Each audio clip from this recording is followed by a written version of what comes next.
దేవుడి నామానికి స్తోత్రములు. ఈ ఉదయకాల సమయంలో మీ అందరికీ కూడా నా హృదయపూర్వకమైనటువంటి వందనాలు తెలియజేస్తున్నానండి. ఈ ఉదయకాల సమయంలో దేవుడు మీతో మాట్లాడుతున్నటువంటి మాట ఏంటంటే, నేను మాట ఇచ్చి నెరవేర్చే దేవుడను అంటూ ఉన్నాడు. ఏమని మాట ఇచ్చాడు దేవుడు? దేవుని బిడ్డలారా, ఆయన ప్రార్థన ఆలకించువాడు. అడుగుడి మీకు ఇయ్యబడును అని ఆయన మనతో మాట్లాడి ఉన్నాడు.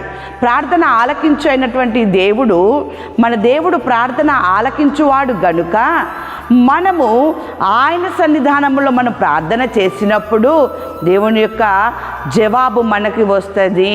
హన్నా ప్రార్థన చేసింది, అబ్రహాము ప్రార్థన చేశాడు, దానియేలు ప్రార్థన చేశాడు.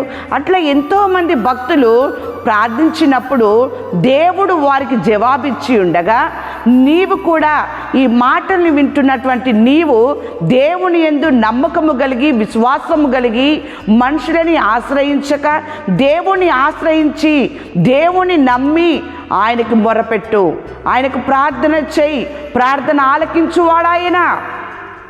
నీ మొరను విని, నీ ప్రార్థన విని ఆయన నీకు జవాబిచ్చు దేవుడుగా ఉంటూ ఉన్నాడు. చూడండి, వాక్యం సెలవిస్తూ ఉంది కదా, ఇక్కడ 6వ కీర్తన 9వ వచనములో, యెహోవా నా విన్నపము ఆలకించి ఉన్నాడు, యెహోవా నా ప్రార్థన అంగీకరించును. ఎంత అద్భుతమైనటువంటి మాట భక్తుడు అంటున్నాడు. నా యొక్క విన్నపములు ఆయన ఆలకించి ఉన్నాడు, యెహోవా నా ప్రార్థన అంగీకరించును. ఎంత గొప్ప నమ్మకము, విశ్వాసం ఉంది ఆ భక్తుడిలో. అందుకు దేవుని జవాబు చూడండి, ఆయన ఎంత చక్కగా మాట్లాడుతున్నాడో ఇక్కడ. నా శత్రువులందరూ సిగ్గుపడి బహుగా అదురుచున్నారు, వారు ఆకస్మికముగా సిగ్గుపడి వెనుకకు మల్లుదురు. నేను యెహోవా యందు సంతోషించేదను. దేవుని బిడ్డలారా, భక్తుడు మొరపెట్టినప్పుడు ఆయన విన్నపములు దేవుడు ఆలకించి ఉన్నాడు.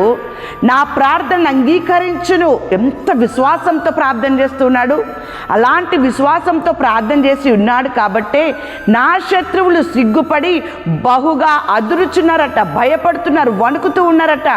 వారంట ఆకస్మికంగా సిగ్గుపడి వెనుకకు మల్లుదురు. నీకు అపాయము తలపెట్టాలని, నిన్ను నష్టపరచాలని, నిన్ను ఇంకా వేరే వేరే విధాలుగా నిన్ను కృంగదీయాలని చూస్తున్నటువంటి నీ శత్రువులందరూ కూడా వెనుకకు మల్లుదురంట, సిగ్గుపడి వెనుకకు మల్లుదురంట. దేవుని బిడ్డలరా, ఆ రీతిగా దేవుని సహాయము నీకు అందజేస్తానంటూ ఉన్నాడు. అయితే దేవుని సహాయము, దేవుని జవాబు నీకు రావాలి అంటే ఈ దినమున దేవుని సన్నిధానానికి వెళ్ళండి, ప్రార్థన చేయండి. ప్రార్థన ఆలకించువాడాయన. ఈ ఉదయకాల సమయంలో తప్పకుండా నీ ప్రార్థన ఆయన ఆలకిస్తాడు. దేవుని బిడ్డలారా, అంతేకాదు వాక్యం సెలవిస్తూ ఉంది కదా, యెషయా గ్రంథము 38వ అధ్యాయము 5వ వచనములో హిజ్కియాతో మాట్లాడుతున్నటువంటి మాట, నీవు కన్నీళ్లు విడుచుట చూచితిని, నీ ప్రార్థన నేను అంగీకరించి ఉన్నాను. ఎంత అద్భుతమైనటువంటి మాట హిజ్కియాతో దేవుడు మరలా ఆయనతో మాట్లాడుతూ ఉన్నాడు. నీ ఇల్లును నువ్వు చక్కబెట్టుకోమన్నాడు, నువ్వు మరణం కాబోతున్నావు అన్నాడు. అలాంటప్పుడు హిజ్కియా ఏం చేయాలి? కానీ ఆయన ప్రార్థన చేసి ఉన్నాడు, కన్నీటితో ప్రార్థన చేసి ఉన్నాడు, భయపడలేదు, అధైర్యపడలేదు ఆయన. దేవుని బిడ్డలారా, దేవుడు చెప్పిన మాటని బట్టి, అయ్యో ప్రభువా ఏంటి నా పరిస్థితి, నా స్థితిని నువ్వు చూస్తున్నావు కదా అని కన్నీళ్లు విడుచుచు ప్రార్థించినప్పుడు ఆ ప్రార్థన దేవునికి వినబడింది. దేవుడు దాన్ని అంగీకరించి ఉన్నాడు. ఎప్పుడైతే దేవుడు హిజ్కియా చేసిన ప్రార్థన అంగీకరించి ఉన్నాడో ఆయనకు జవాబిచ్చాడు. 15 సంవత్సరముల ఆయుష్ను నేను నీకు ఇస్తాను అని చెప్పేసి. అంతేకాదు, ఇక్కడ ఒక భక్తుడు ఉన్నాడు, ఇంకొక భక్తుడు. దేవుని బిడ్డలారా, రాజులు 2వ గ్రంథము 6వ అధ్యాయము 17వ వచనములో ఆయన ప్రార్థన చేస్తున్నాడు. అక్కడ ఎలీషా చూడండి, యెహోవా వీడు చూచినట్లు దయచేసి వీడి కళ్ళను తెరువమని ఎలీషా ప్రార్థన చేయగా యెహోవా ఆ పనివాని కళ్ళను తెరవజేసెను. ఎంత అద్భుతమండి. శత్రువులను చూసి ఆ యొక్క ఎలీషా దగ్గర ఉన్నటువంటి పనివాడు భయపడుతూ ఉన్నాడు, ఏంటి మన పరిస్థితి అని చెప్పేసి. అప్పుడు ఎలీషా దేవునికి ప్రార్థన చేసి ఉన్నాడు, వీడి కళ్ళు తెరవబడాలి అని చెప్పేసి. ఎప్పుడైతే ప్రార్థన ఆలకించి ఉన్నాడో దేవుడు వాడి కళ్ళు తెరవడం జరిగింది. ఆయన తన దగ్గర ఉన్నటువంటి సమూహాన్ని, సైన్యాన్ని చూసి ఉన్నాడు. దేవుని బిడ్డలారా, ఈ ఉదయకాల సమయంలో మీరు కూడా ప్రార్థించండి. దేవుడు మీకు సహాయము చేస్తాడు, మీకు విడుదలనిస్తాడు, మీకు స్వస్థతనిస్తాడు, ఆరోగ్యమునిస్తాడు, విజయమునిస్తాడు. మీరు ఎలాంటి పరిస్థితి కావాలని మీకే కావచ్చు, మీ పిల్లలకే కావచ్చు, మీరు కోరుకుంటూ ఉన్నారో ఆ కోరికని దేవుడు సిద్ధింపజేస్తూ ఉంటాడు. దేవుని బిడ్డలారా, వివాహము కాలేదా? దేవుడు తప్పకుండా వివాహం జరిగిస్తూ ఉంటాడు. జాబ్ కోసం ప్రార్థన చేస్తూ ఉన్నారా? లేదంటే పరీక్షలు రాసి దాని యొక్క రిజల్ట్ కోసం ప్రార్థన చేస్తూ ఉన్నారా?